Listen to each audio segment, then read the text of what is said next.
আপনি কি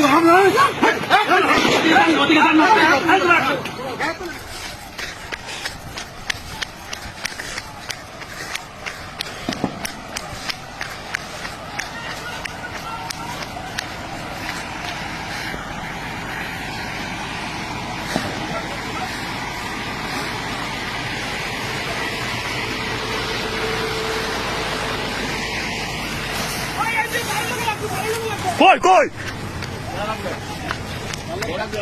কিসে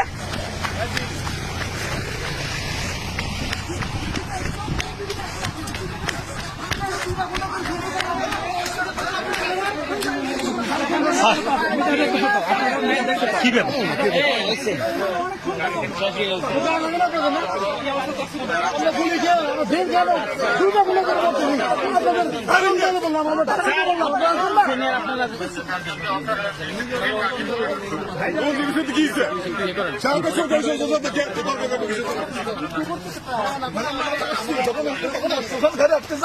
আমাদের গাড়িটা আটকেছে ফিরোজ স্যার আপনাকে আমি একটু বলি আমাদের গাড়ি সদনে ওইখানে আটকে আছে অবশ্যই স্যার